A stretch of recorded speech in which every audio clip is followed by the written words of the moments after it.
Hey everybody, Vade here, and today we're going to be proving one of the most foundational formulas in all of mathematics, and that is the area of a circle. That's right, I'm going to be proving pi r squared. Okay, I know I just spoiled it. You should know it by now, but I'm going to prove it my way, and my way is the calculus way. That's right, I'm going to be using calculus to prove this.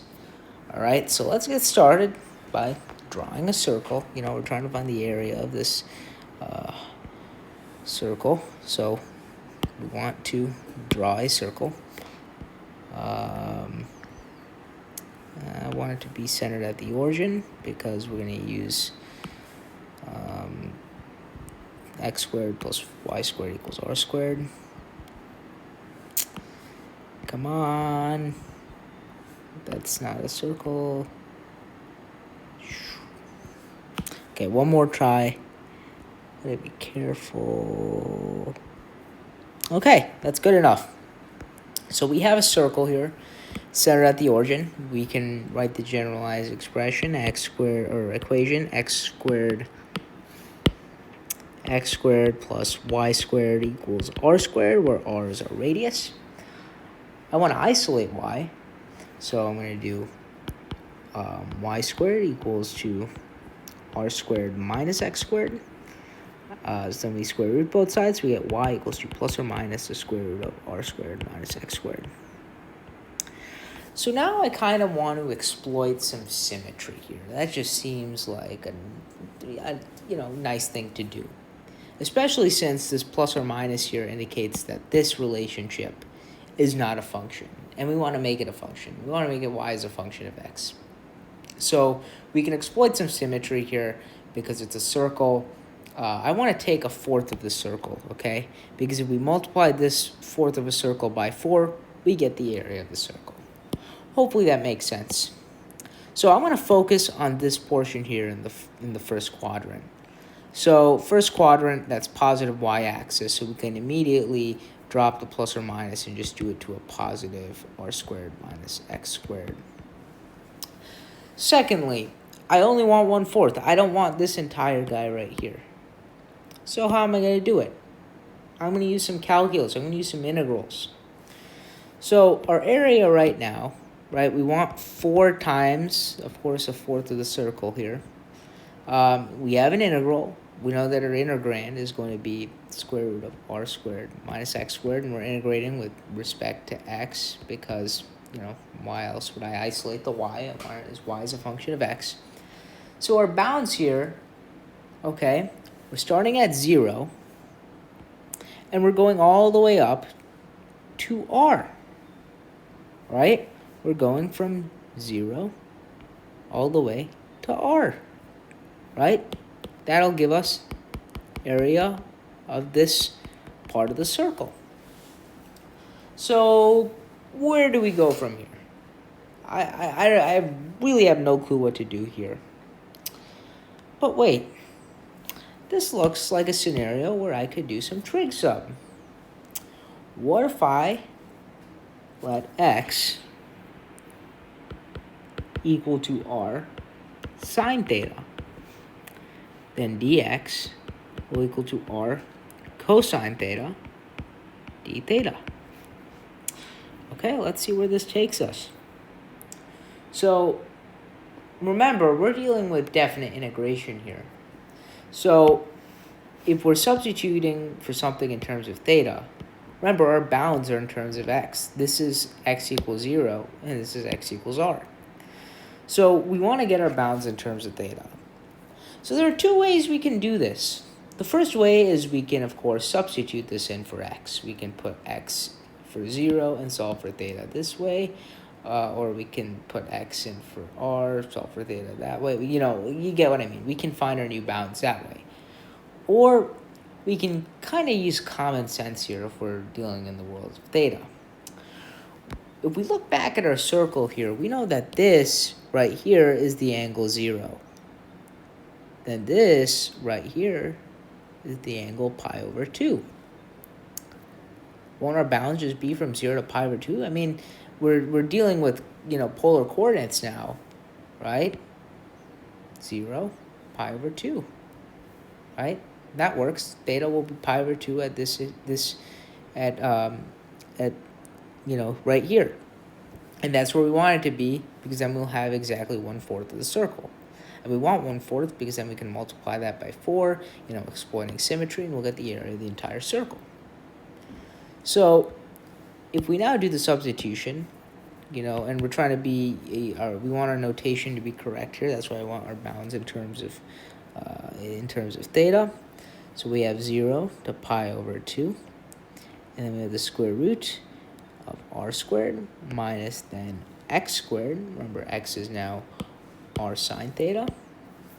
So r sine theta squared, and then remember our dx is r cosine of theta d theta. Okay, so now we just have to integrate. And remember, we're treating r as a constant. Why? Because the radius of a circle is the radius of a circle. The radius of a circle never changes. So, of course, once we, get r fully out of the square root and stuff, and, then we multiply it with this r, then we can take it out of the integrand here. So now, doing some integration here, yada, yada, yada. Let's deal with the square root. We have square root of r squared, and then we can get rid of the parentheses here by properties of exponents, and we do minus r squared sine squared theta. Now, we just multiply that by r cosine of theta, d theta. And now, inside the radical here, I see the square root, I see a common r squared here, and I'm going to factor that out. So then we'll get 4, integral from 0 to pi over 2, square root of r squared times 1 minus sine squared theta, and then times our r cosine theta d theta. So now we'll get 4 times the integral from 0 to pi over 2. Remember, we can take this out of the square root now, so we'll get r times square root of 1 minus sine squared of theta times r cosine of theta d theta. And now we can, think about our trig identities. So we see here that this is 1 minus sine squared theta. So we're all tempted to do it. We know that sine squared of theta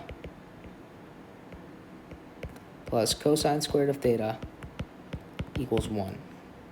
So then cosine squared of theta is just 1 minus sine squared of theta. So we can just substitute cosine squared of theta inside the square root. So then we'll get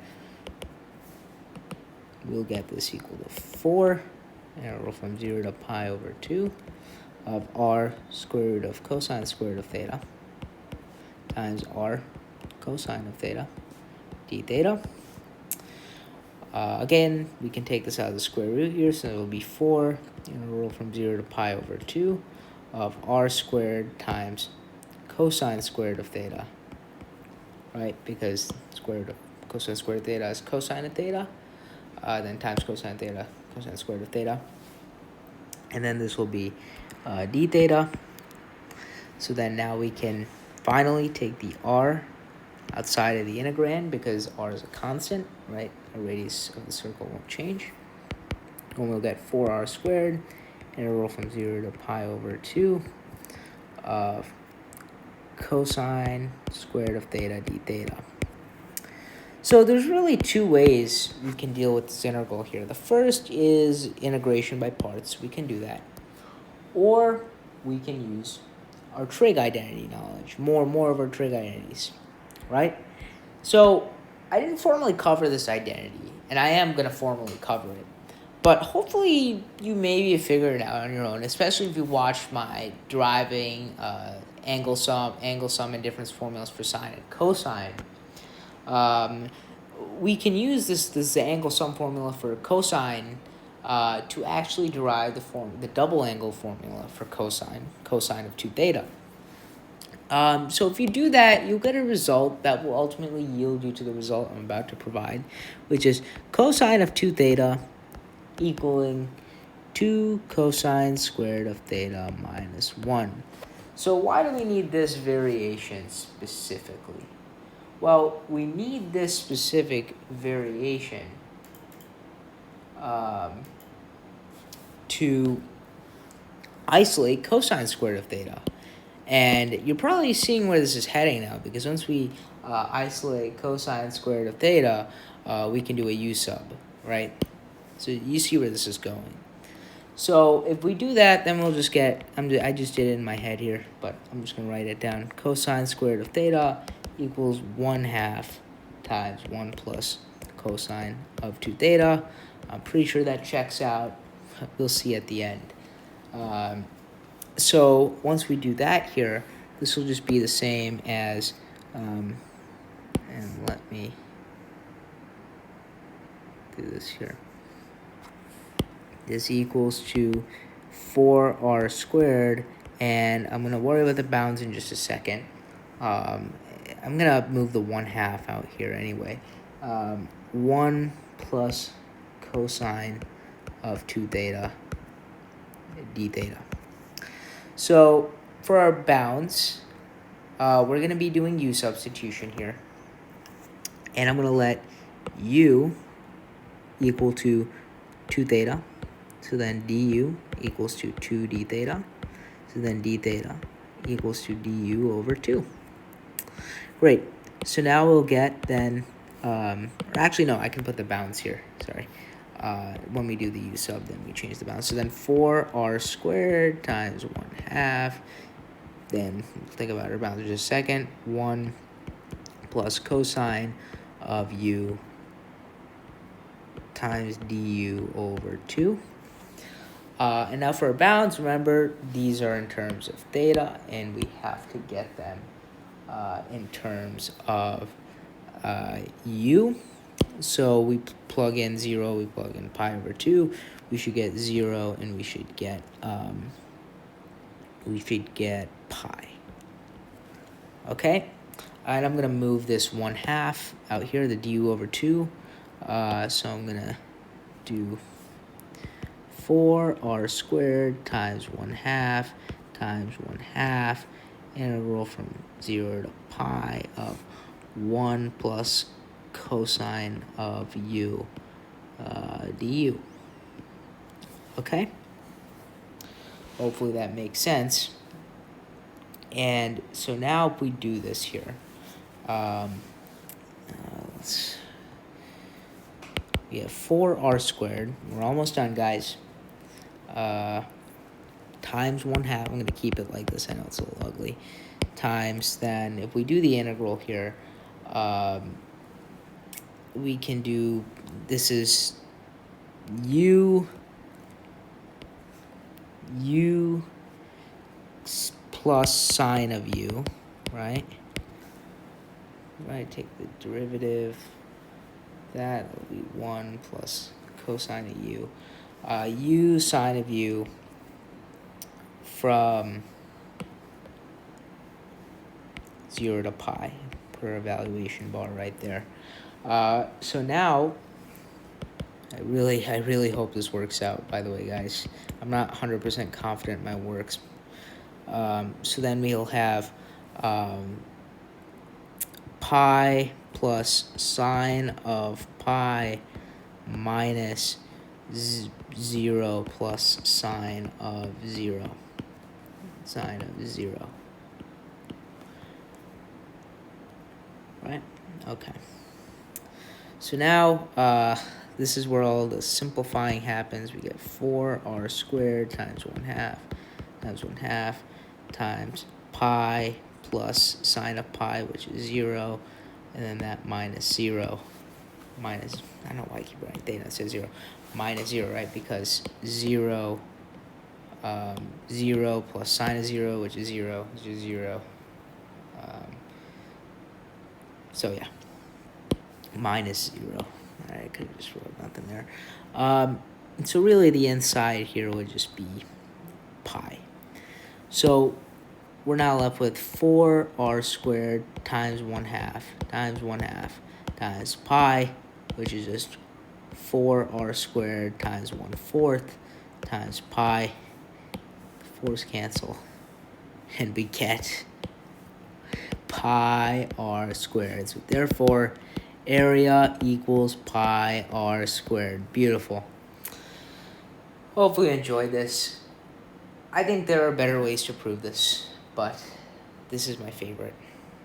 Look at all this calculus. Beautiful. See you guys in the next one.